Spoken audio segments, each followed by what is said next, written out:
Is EY 45 a Japanese bourbon? There's only one way to find out. Let's do this.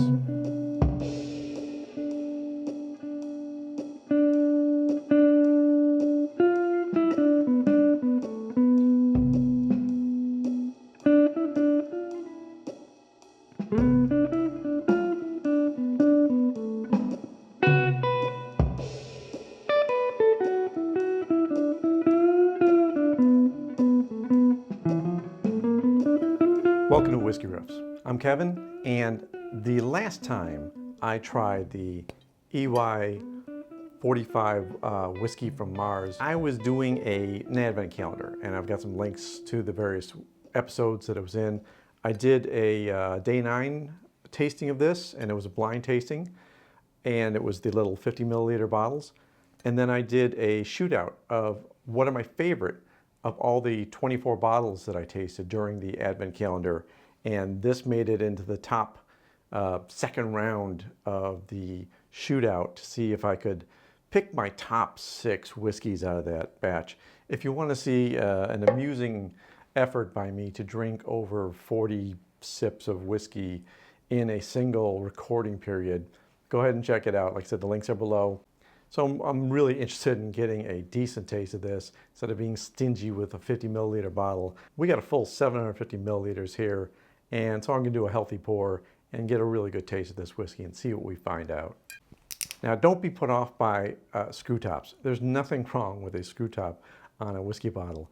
In fact, it's pretty efficient. If it's a good seal, that's all you need. The cork is just kind of traditional, but there's nothing less about a screw top whiskey. Mars has been around for a long time, and the Hombo family that's behind this distillery has been doing the distilling process for a long time, over a century, and it was around 1949 that they added whiskey to their distillation process. The Mars Distillery is located between Japan's soaring southern Alps and towering central Alps. It's just over 2,600 feet in the air. I believe it's Mars Shinsu is Japan's highest whiskey distillery.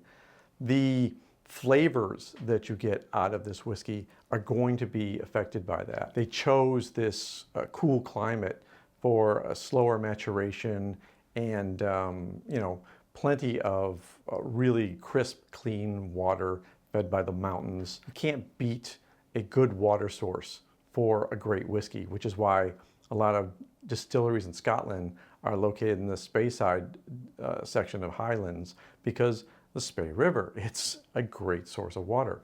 What I find so interesting about this is that their marketing material calls this a high proof whiskey, because most of their offerings, or all their offerings, are 40% from what I saw on the website, and this is 45. The additional 5% gives EY 45 a sharp and bolder backbone, making it perfect for cocktails that shine with a stiffer Japanese spirit base. 45 is not high for me.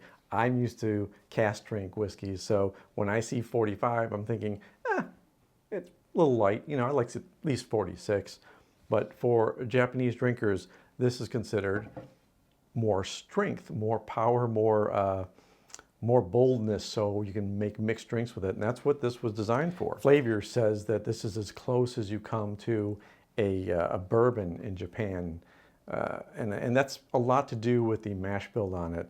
I believe it's 75% corn, 25% barley. It's aged in ex-bourbon casks.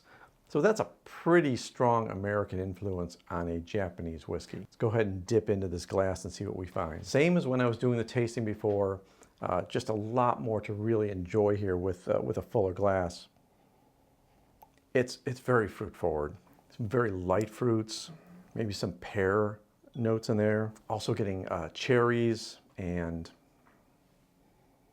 maybe a little raspberry. A lot of cherry. The more I nose it, there's a lot more cherry in there. And I love these sweet notes. I think it wasn't given its due in my shootout tasting. In fact, when I was doing the second round, I saw the little pours I was giving myself.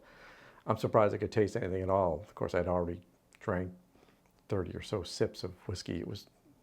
It's ridiculous. Surprisingly, it does drink more like a higher proof whiskey. It's the spices. In fact, on the taste, there's a lot of nice fruit notes, There's also that oak spice. It's like a almost like a spiced rum in a way for me, because it's that sweeter, fruitier taste, and then you've got that spiciness to it, and you go back to the nose and it's cherries and sweetness. I think that a lot of bourbon lovers would really enjoy this whiskey, and it's not that expensive either. As I sit with this a little bit more, it's got a really nice nose to it. I'm getting some more of maybe a butterscotch note.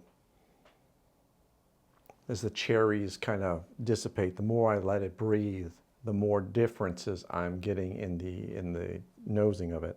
Yeah, there's a sweetness on the finish, and a lot of that oak spice. It's not a short finish. It's just not some of those really long finishes. So there's probably a little less oiliness to this, but it's really pretty on the nose, and it's really comfortable to taste.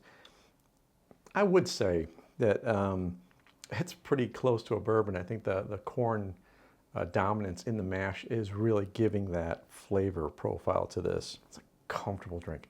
If you like bourbon, if you want to try dipping your toe into a Japanese whiskey, I think this would be a great entry point. Like I said, it's not too expensive. I think I only paid about $33 for this one. So you're not breaking the bank. You're not getting a rare, hard to find Japanese whiskey with an age statement. You're getting just a nice blend of Japanese spirits and a lot of American influence on it, and just a pleasant dram to have in your glass. If you've tried Iwai whiskeys, the Mars whiskeys at all, I'd love to hear about it. Let me know in the comments below. Hit me up on Twitter at Kevin Hochter. I'm happy to talk to you about whiskey experiences. I love having these conversations. And if you've been enjoying this video, give me a like, hit subscribe. And until the next time, thank you for being here, and cheers.